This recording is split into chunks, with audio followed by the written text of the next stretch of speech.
Your returned package almost never goes back on the shelf. Instead, it disappears into a hidden machine with its own warehouses, its own gamblers, and an ending that is genuinely hard to look at.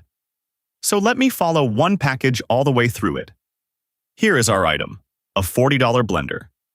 You bought it, you changed your mind, you boxed it up, slapped on the free prepaid label, and handed it across the counter. You got your refund.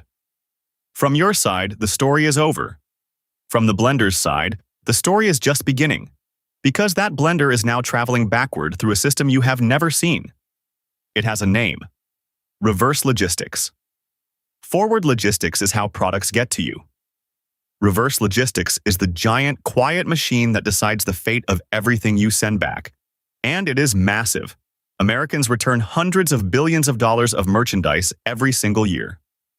Picture everything in every shopping cart in the country, then imagine a huge slice of it turning around and flowing the other way, all at once. First, why does so much come back at all? A big reason is something the industry calls bracketing. Free returns trained us to overbuy. You want one pair of jeans, so you order 3 sizes, planning from the very start to keep one and send 2 back. Multiply that by millions of shoppers, and you have built a tidal wave of stuff flowing backward every single day.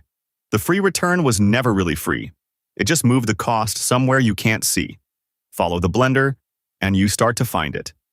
So your blender arrives not at a store, but at a returns processing warehouse. Picture a building the size of several football fields.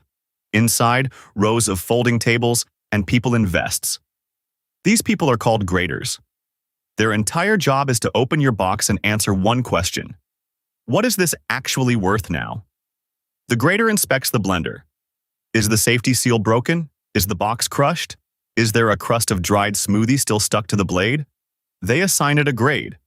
Grade A looks brand new. Grade B is a little scuffed. And down the scale you go, all the way to broken. Here is the part nobody tells you. Even a perfect, never-opened Grade A return usually does not go back to the shelf you bought it from. Why not? The math. This is the brutal secret sitting at the center of the whole system. To put that blender back on a shelf, someone has to receive it, inspect it, test it, clean it, find a fresh box, repackage it, relabel it, and walk it back into inventory. Every one of those steps is a human being getting paid for their time. For a $40 blender, the labor to do all of that can quietly cost more than the blender will ever earn back. The company runs the numbers, and the numbers say don't bother, and speed only makes it worse. The longer your blender sits in that warehouse, the more it costs to store, and the less anyone will ever pay for it. A returned item is like a melting ice cube. Every day it waits on the table, it is worth a little less. So the whole system is built to shove it out the door, fast, in whatever direction is cheapest, and that direction is almost never back onto the shelf. So where does it go instead? This is the moment your blender crosses over into the secondary economy, a whole parallel marketplace, humming away underneath the one you actually shop in. The first stop is liquidation. The store does not want to deal with your blender one item at a time, so it takes thousands of returned items and stacks them together onto wooden pallets. A blender, a toaster, some headphones, a phone case, a yoga mat, a string of patio lights, all piled up and shrink-wrapped into one big cube. Then it sells the entire pallet, cheap, to a liquidation company. The store gets pennies on the dollar, but it gets the headache off its books today. That, to the store, is worth more than the blender. Now those pallets go up for sale online. And here is the wild part. People buy them blind. You pay a few $100s for a pallet, and you often have no idea exactly what is inside. Sometimes there is a manifest, a rough list of contents. Sometimes there is nothing. You are gambling. Maybe the cube is packed with working electronics worth triple what you paid. Maybe it is broken junk and one very tired yoga mat. And people do this for a living. For some, it is a full-time business. They buy the mystery cube, tear it open in a garage, and sort the treasure from the trash. A whole layer of small resellers lives off this river of returned goods, turning your discarded blender into their inventory. The good stuff gets cleaned, tested, and resold. Your blender, if it still spins, might get listed online by a tiny business you have never heard of, 3 states away from where you live. Someone clicks buy. The blender finally gets used. It just took a month and a trip through 3 different companies to get there. The lower grade stuff keeps flowing downstream to a place you might have actually walked into yourself. The bin store. Picture a bare warehouse with no neat shelves at all. Just long rows of giant open bins, products dumped in loose, everything jumbled together. And the pricing works in a strange, clever way. On Monday, every single item in the store costs, say, $10. Each day after that, the price drops. Tuesday, $8. Wednesday, $5. By the weekend, everything left in the bins might cost a single dollar. So people line up outside on restock day, rush in when the doors open, and dig through the bins like a treasure hunt. The store empties out its inventory before the next truck pulls in. Your blender could easily spend the final chapter of its retail life in one of those bins, fished out by a stranger for $1. But not every item makes it even that far.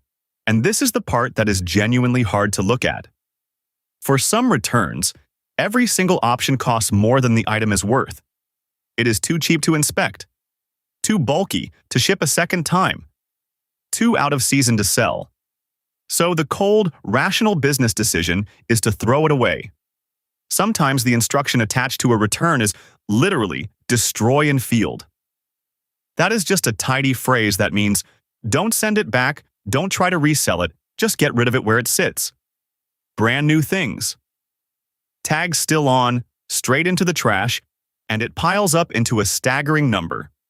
Every year, returns in the United States are estimated to send billions of pounds of merchandise into landfills. Not because the items are broken, often because moving them one more time would cost more than they are worth. A perfectly good toaster can lose to a spreadsheet. And every one of those trips, every truck and warehouse and dumpster, burns fuel and adds to the pile.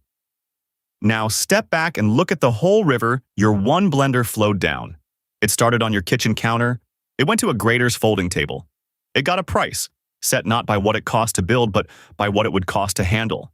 It got stacked onto a pallet, sold blind to a stranger, torn open in a garage, maybe resold, maybe dropped into a dollar bin, maybe buried in a landfill. An entire invisible economy with its own warehouses, its own gamblers, its own treasure hunters, all spun up to answer one question you never think about when you tap that little return button. So here is the thing to hold on to. The next time sending something back feels free. It is not free. The cost did not disappear. It just got paid somewhere you will never see it. In wages at a folding table, in a pallet sold off for pennies, in a brand new blender resting at the bottom of a bin, marked $1. And sometimes in a landfill, under a perfectly good toaster.